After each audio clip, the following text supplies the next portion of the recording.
And welcome back to the Hot Lap.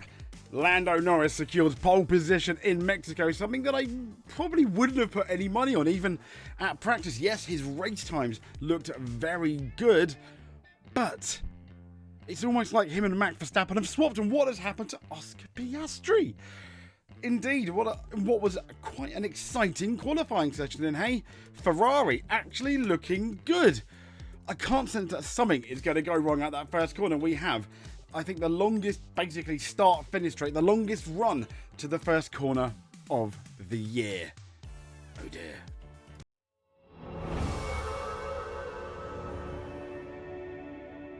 So Lando Norris on pole, a massive congratulations to Lando. That is absolutely fantastic. He nailed it. There was no choke on Norris around whatsoever. I'm not saying he's got his monkey off his back yet, because let's be fair, Lando's not the best starter.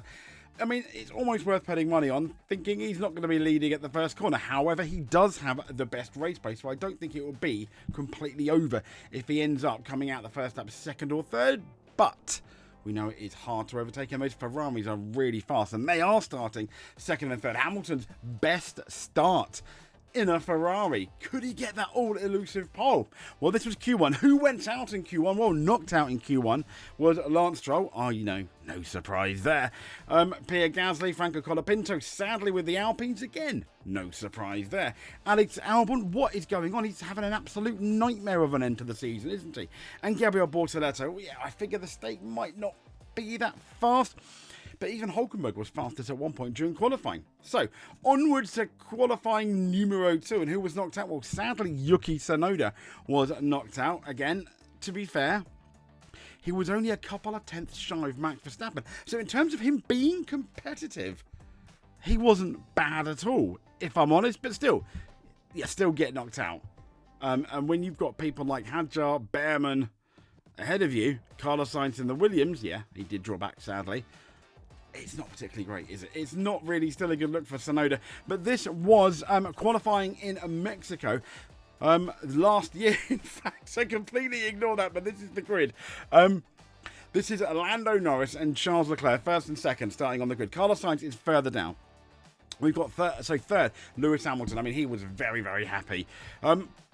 I'm sure, though, he's going to go home thinking, oh, maybe I could have got Leclerc. Fourth is George Russell. Fifth is Max Verstappen. Sixth is Kimi Antonelli. But let's talk about Max Verstappen. He just, in qualifying, the car, he just didn't seem at one with the car as he was at Austin, the American Grand Prix. Is the fact that there's less oxygen in the air. The air is very different, 2,000 meters up from sea level. That it affects the Red Bull more. But as we know, this is a Red Bull circuit normally. Anyway, we haven't had the race yet. So, sixth for Kimi Antonelli. Well done to him. Close to George Russell.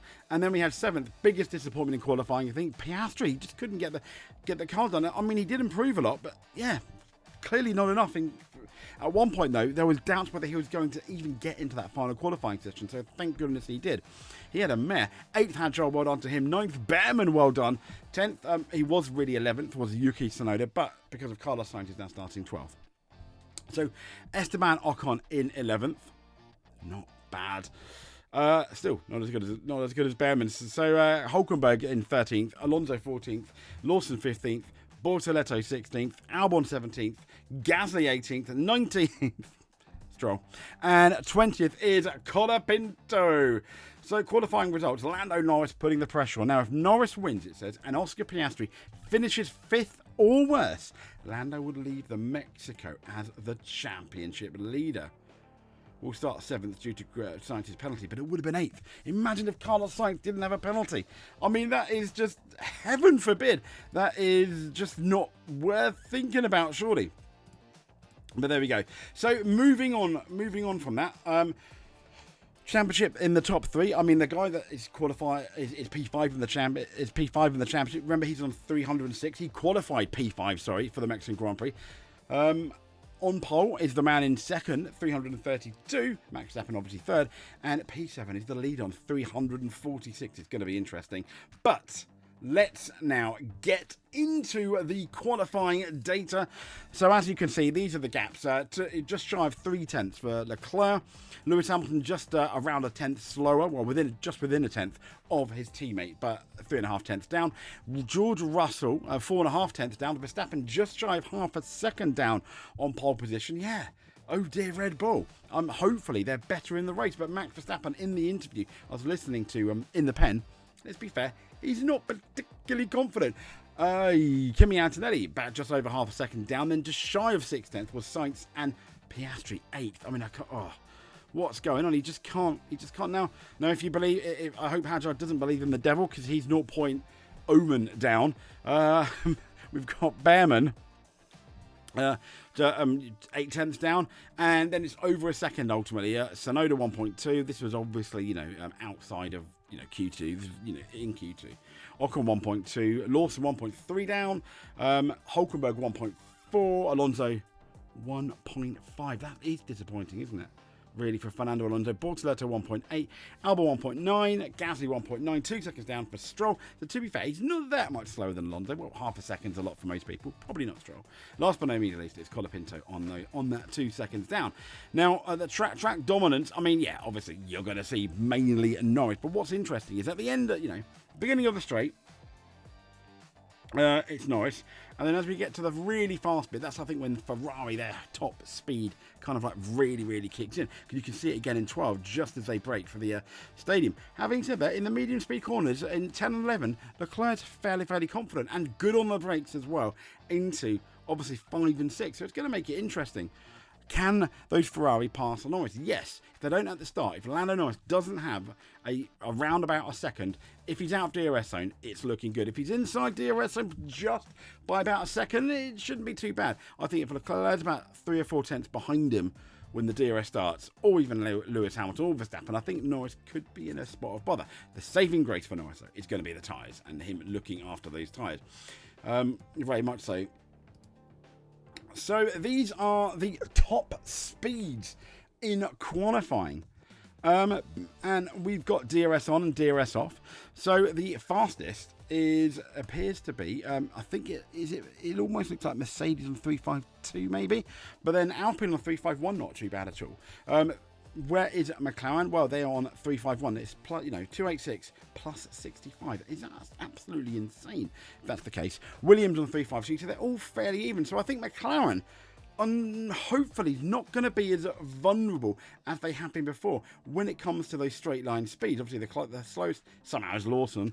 It was Russell and Antonelli on 352. Norris on 351. Piastri on 349. Importantly, Verstappen also in 351. So it's fairly close. But the DRS, I think, when you looked at the previous post, I mean, you were looking at a massive, a really potential big difference there. They are on high downforce because of the air, though.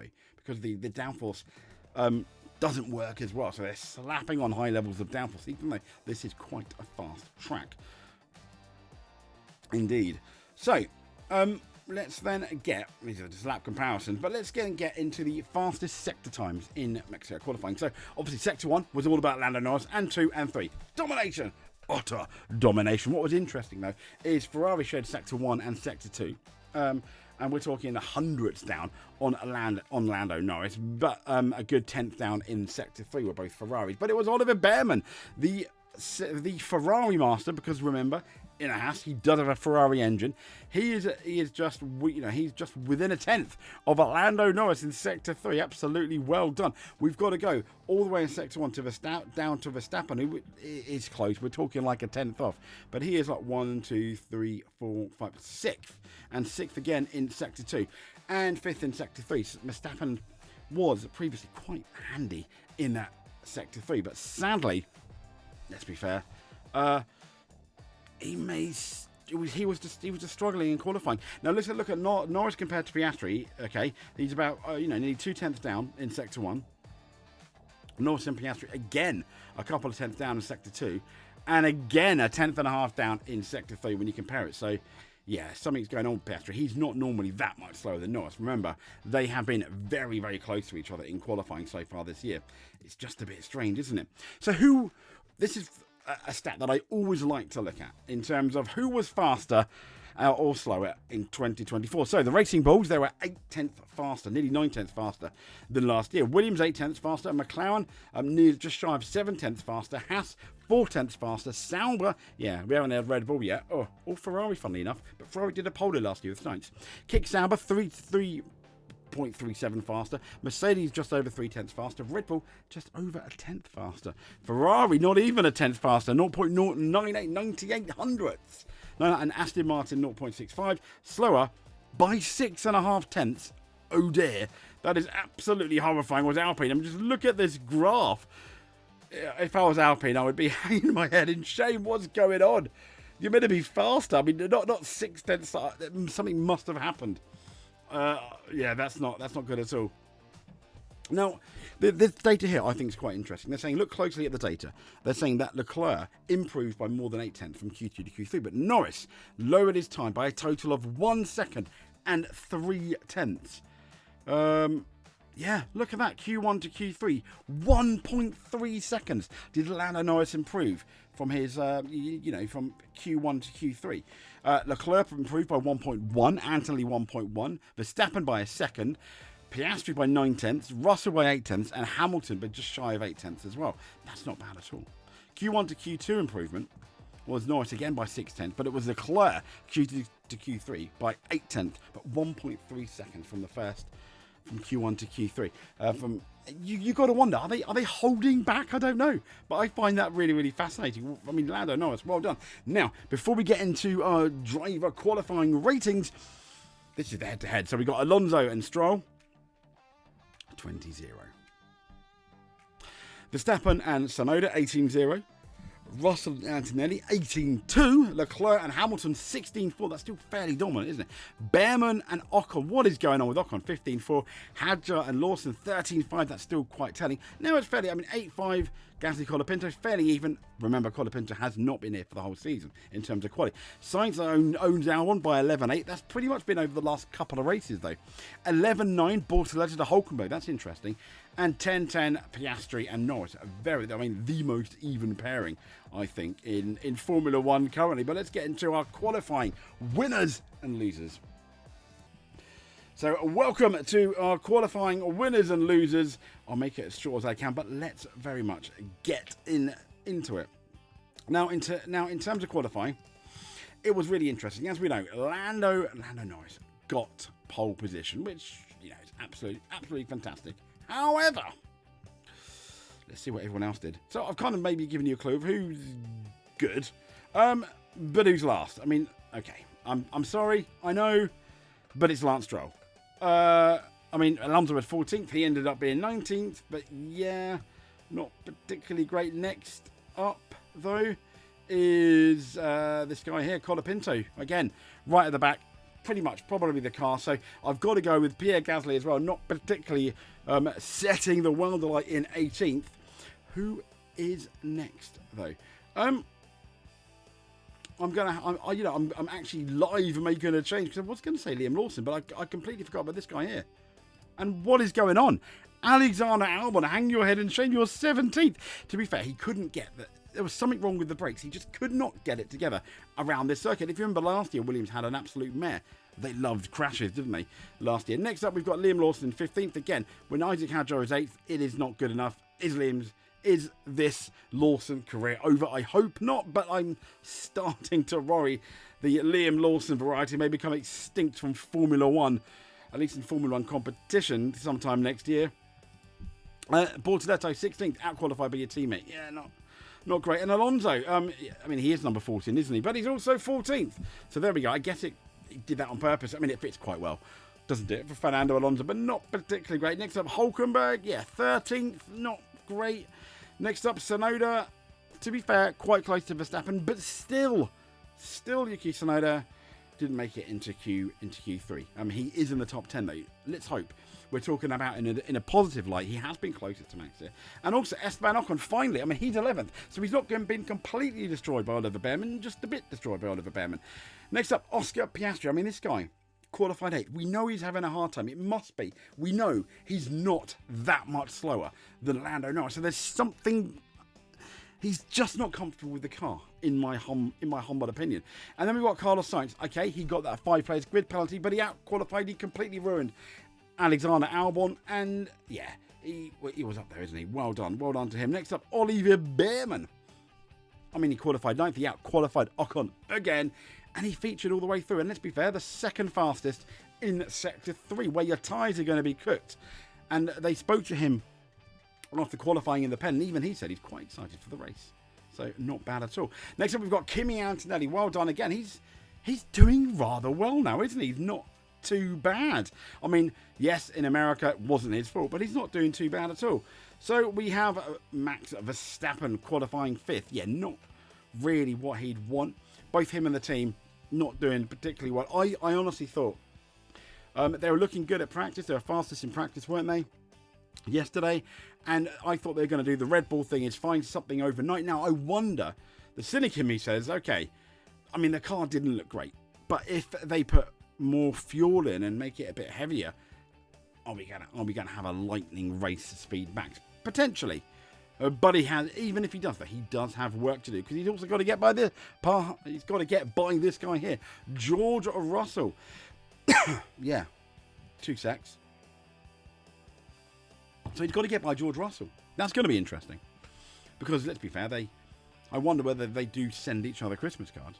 And they're both very hard races. And George's going to want to prove a point. Simply because he thinks the Mercedes may well be a championship contender next year. Indeed. And then we've got Isaac Hadjar, who, yep, he qualified 8th. He's out-qualified one of the Red Bulls again, and his teammate. And he's not too far from Max Verstappen. Well done, Isaac Hadjar.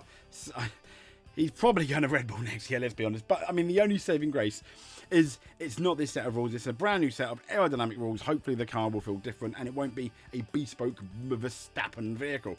So we got Lewis Hamilton then on our qualifying podium. Yeah, not really exciting the order, but his first top 3. He started 4th in Austria, didn't he? But 3rd.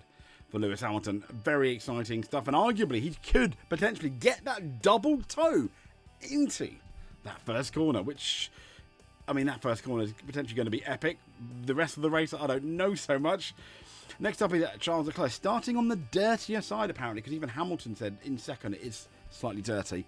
So, will we have a Ferrari leading at the beginning of the race? I think absolutely we can, because as good as Lando Norris did in qualifying, we know he's not the best starter. He's not that aggressive, but he needs to measure that aggression now, because he got such a good opportunity to take points away from his 2 championship rivals. Very much so. But Lando Norris, very much our man of qualifying. Having said that, it wouldn't surprise us if we see a Ferrari lead into the first corner. I think as long as Norris stays in that top 3, though, come the end of that first lap, he's still got a very good chance of the race, because of the way that McLaren looks after its tyres. No guarantee, though, because that Ferrari's going to be hard to pass. But still, and the other thing, what can Verstappen do from 5th, and what can Piastri do to minimise the damage? Well, win, really, would be the best thing, but I'm not saying it's unlikely, but it's going to be very hard from there, as well as Verstappen. Having said that, it's Formula 1. So let's be honest, pretty much anything can happen. So, there we are. We are now back. And deep breath, yeah. So, if you made it to the end, please give us a subscribe. That would be absolutely amazing. It will make me smile. If you're already subscribed, just consider hitting that notification button. But you just watching this is more than enough for us, so thank you very much. We will speak to you soon, most likely after the race. So stay safe, and thank you.